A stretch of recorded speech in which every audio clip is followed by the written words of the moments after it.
अस्सलामुअलैकुम, welcome to लाजवाब ज़ायका। आज हम आपके साथ शेयर करने वाले हैं डिफरेंट स्टाइल से पाव भाजी में बनाएंगे आलू की कतलियाँ। बहुत ही सिंपल, बहुत ज़्यादा मज़ेदार। चलिए हम वीडियो को स्टार्ट करते हैं। यहाँ पे हमने 4 चम्मच ऑयल डाल दिया, हाफ़ टी स्पून ज़ीरा डाल दिया, 2 सूखी लाल मिर्च डाल दिए। यहाँ पे 3 टमाटर लिए हैं और 3 हरी मिर्च ले लिए हैं। इनको डाल के अच्छे से भून लेंगे। हाफ़ टी स्पून लाल मिर्च पाउडर, हाफ़ टी स्पून हल्दी पाउडर, हाफ़ टी स्पून नमक, हाफ़ टी स्पून खटाई पाउडर और 1 टेबल स्पून यहाँ पे पाव भाजी मसाला।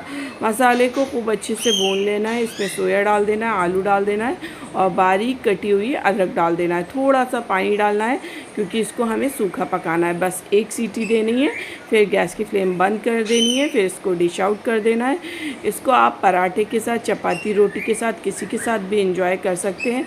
आपको मेरी आलू कतली की रेसिपी कैसी लगी आप हमको ज़रूर बताएं। वीडियो पसंद आए तो लाइक शेयर सब्सक्राइब ज़रूर करें।